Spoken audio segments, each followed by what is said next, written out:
defrauded millions and millions, then vanished. The most extraordinary mystery of our time. 7 News Spotlight investigates Melissa Caddick, The Vanishing. Hello, I'm Paul Barry. Welcome to Media Watch. Melissa Caddick swindled her friends and family out of almost $25 million, then blew it on the high life, expensive foreign holidays, designer clothes and collections of jewellery and art.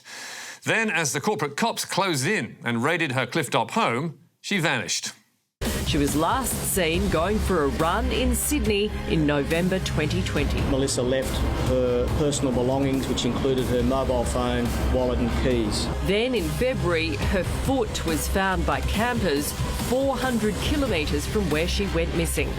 It is an extraordinary story, and the puzzle of what happened to Caddick remains unsolved. But last October, 7 News Spotlight persuaded her husband, Anthony Koletti, to tell all. Did you murder your wife? No. Do you believe that Melissa could still be alive? No. Was she murdered or did she take her own life? I can't answer that yet. Koletti pledged to reveal every last detail, yet claimed to know nothing about her crimes or her disappearance. But he told enough for Spotlight's happy journalists to win Scoop of the Year at the recent Kennedy Awards. So why did Koletti front up for the interview? He told viewers in 7's TV promo, Melissa Caddick was my wife. I can't keep silent any longer. It's time for the truth to come out. But there was another reason. As the inquest into Caddick's presumed death heard last week, 7 paid Koletti $150,000 for the interview. That was something 7 forgot to tell the audience, even though the journalist's code of ethics says you must do your utmost to ensure disclosure of any direct or indirect payment made for interviews. But that is not the only problem. Koletti clearly benefited from Caddick's crimes, sharing their luxury Sydney home while working as a part-time hairdresser and DJ. And she gave him gifts, including diamond rings and watches worth more than $50,000, likely bought with stolen money. So, should 7 have paid him for the interview? Surely no. And did 7 then tell the Kennedy Awards about its chequebook journalism? The answer, no again. The Channel 7 spokesperson told Media Watch the story complied with all conditions of entry, while the Kennedy Awards confirmed. To date, entrants have not been asked to disclose whether they have paid for an interview or information. So, should Spotlight have got the prize? Once again, the answer is surely no. You win Scoop of the Year for having a story that no one else has got. But if you've secured it by paying $150,000, it's not just your journalism that's got you over the line. So will the rules change in future? Maybe. The Kennedy Foundation told us. The Kennedys are reviewing the position about disclosures. Good. We'll let you know what happens. But now to Mr. Teflon, the $1 million man to whom mud never sticks, almost whatever he does. Kyle Sandilands is the reigning champion of FM breakfast radio with Kyle and Jackie O. Last month, he became a dad for the first time, and this morning, his next career move is revealed. That is 7's Sunrise, thrilled at the news that Kyle is back as a judge on Australian Idol, also on 7, after 17 years. And less than 2 hours after that, 7's The Morning Show was getting even more excited. Kyle Sandilands joins us from Kiss FM studios in Sydney, where he hangs out every morning. G'day, good to see you. 17 years. So, is this a man we should be welcoming into our lounge rooms for a bit of wholesome viewing? Well, no, if we're to judge by his outburst on radio last week, in which he unloaded on his colleagues. The spazzers down there, and they can't even write a live read. I'm sick and tired of working here. Everyone's a loser. And also no, to judge by his recent ugly behaviour, which we were planning to cover in the week of the Queen's death. So strap yourself in for Kyle doing what he does best, being offensive about monkeypox. The big gay disease floating around. It's only the gays getting it. It's monkeypox. No one wants it. How long does it take to go? I'd rather AIDS than monkeypox. It's rampant through the gay world, Jackie. It's the new AIDS. HIV has infected 84 million people around the world and killed some 40 million. Monkeypox has so far infected 136 Australians and, according to the WHO, has killed just 27 people globally. But facts like that didn't stop Kyle peddling panic about the dangers of the virus and having contact with members of the gay community. If I was a doctor, I'd put a sign up, no monkeypox patients admitted. Sandilands spread this nonsense for weeks on end. And what was the reaction? Well, most of the media chose to ignore it because Kyle's shtick is to be crude, rude and offensive. But the Sydney Morning Herald's Andrew Hornery did take aim with this. Sandilands left listeners gobsmacked after making a series of sexist, homophobic, crude and lewd comments ranging from group sex acts and hairy-armed old lesos to catching thrush from dirty girls and not letting any gays near his newborn son for fear of catching monkeypox. Hornery said the shock jock had deeply offended the marginalised groups he claims to have long championed, including gay men. And how did Kyle respond to this criticism? With an apology or a back down? Not at all. Instead, he got back on his show and went for the man. He's a joke in the industry. Everyone laughs at him behind his back. He's a dog. He's got the brain syphilis. Charming. But there was more to come. A week later, Tens the Project followed up on Hornery's story by interviewing Bill Botel, the man behind Australia's initial HIV/AIDS response, who criticised Sandilands for his rant. It was a form of hate speech, I think, and there should be some retraction, and we should not go down this terrible path of demonising, stigmatising and vilifying people. And guess what happened then? Sure enough, next morning, Kyle went for him as well.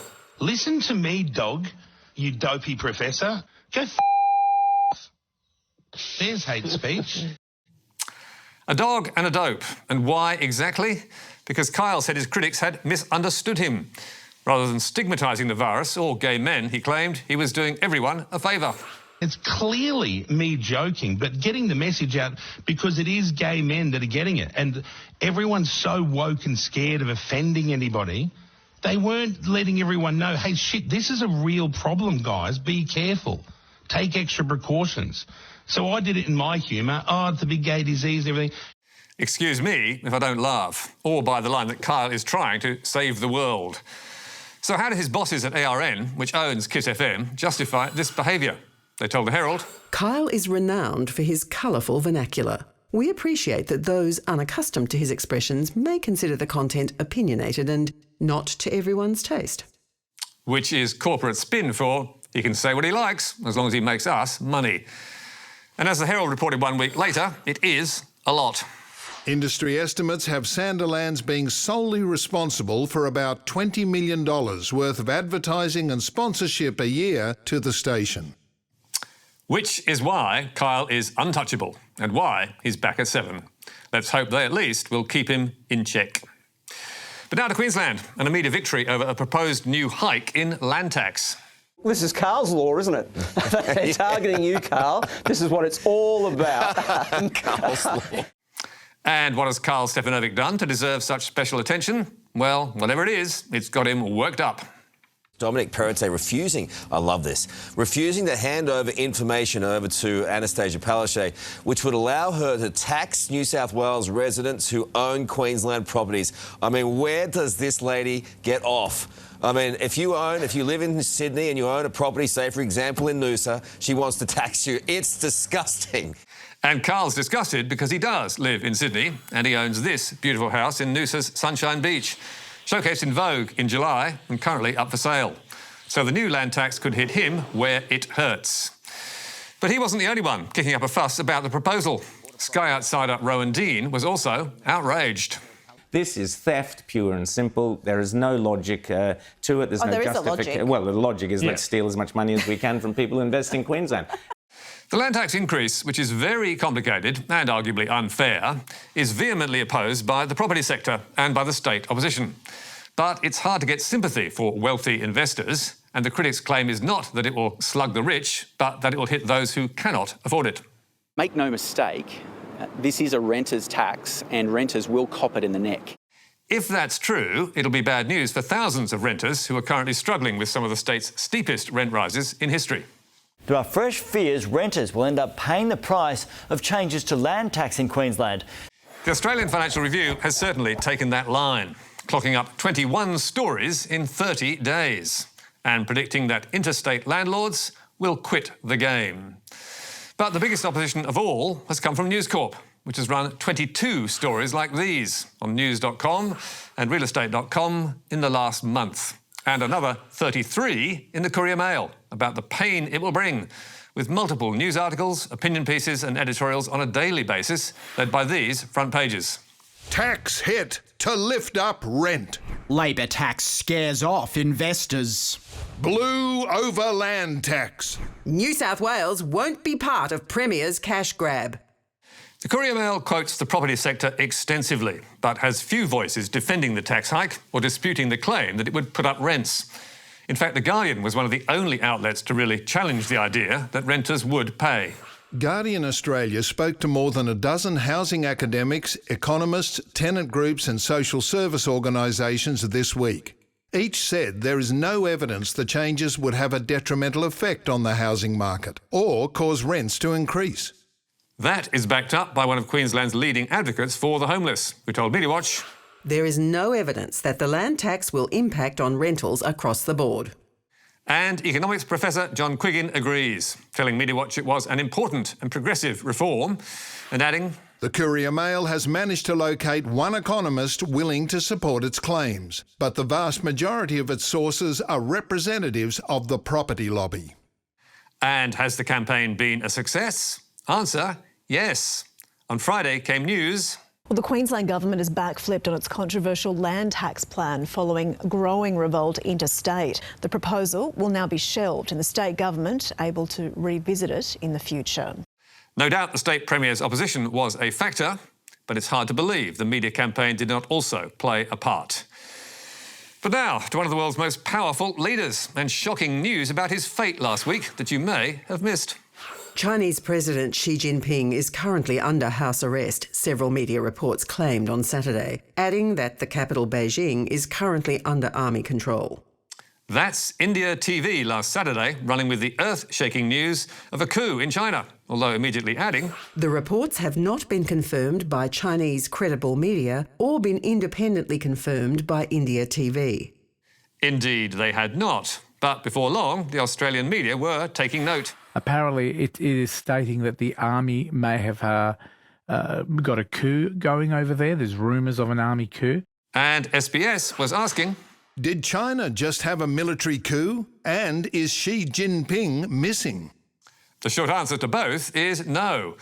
But the internet was awash with claims and rumours. There were hundreds of videos on social media, with some attracting hundreds of thousands of views. Xi Jinping has supposedly been removed as the president of China in a military coup. And on Twitter, the hashtag ChinaCout was going into overdrive. As intelligence analyst Atandra Ray tweeted, "I analysed close to 2,000 plus accounts, amplifying the hashtag ChinaCout. I figured out a bunch of accounts with significantly low followers that acted as the key disseminators of the rumour." There were pictures too, a massive fireball lighting up the Beijing sky, with the video again clocking hundreds of thousands of views. Only, as disinformation expert E. Rosalie pointed out, that footage was not in Beijing and not from this week. It's an explosion in the neighbouring port city of Tianjin in 2015. Others on Twitter were debunking the claims too, like Der Spiegel correspondent Georg Farion, who went to Tiananmen Square to see history being made.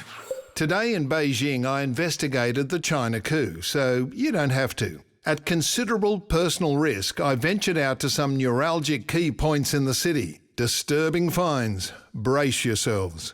And here's a warning. Irony alert. Elite paratroopers have wrested control over the gate, cunningly disguised as the 5 middle-aged dudes who always stand there. And was that enough to stop the speculation? In fact, the opposite, as the UK's Independent reported. Hindi news channel Republic Bharat appears not to have got the joke, instead using Farion's pictures as exclusive evidence of an ongoing coup. In a 10-minute TV report, the channel used the German reporter's testimony to claim that elite forces are being deployed at Shinhua Gate. The reports ran live and free-to-air in India and were pushed out on YouTube and Facebook, fanning further rumours of a coup d'etat. Meanwhile, in the United States, on Donald Trump's favourite channel, Newsmax, China watcher Gordon Chang wondered out loud, "We've seen some pretty unusual and abnormal events over the last 3 days. On Wednesday, China canceled 60% of its flights. Now, the Chinese military controls Chinese airspace. there's been a lot of smoke. That says there is a fire somewhere. In fact, as analysts told AP, flight cancellations were consistent with China's ongoing regional COVID lockdowns. And where was she? As SMH International editor Peter Harcher told the ABC, he was in quarantine after having travelled to the Shanghai Cooperation Forum, his first trip out of the country, by the way, in 2.5 years. So he was simply in isolation. It was an extraordinary example of rumour mongering and how rumours can start and just get way out of control. It was indeed. But next day, the rumour bubble burst as you-know-who popped up in Beijing, alive and well and still in charge. Chinese President Xi Jinping reappeared on state television on Tuesday after several days of absence from public view. His absence had sparked rumours about his political circumstances over the weekend. So much for wishful thinking. Not ours, of course. And that's all from us for tonight. There's more on our website. And don't forget our latest episode of Media Bites on Facebook, YouTube and iView. But for now, until next week, goodbye.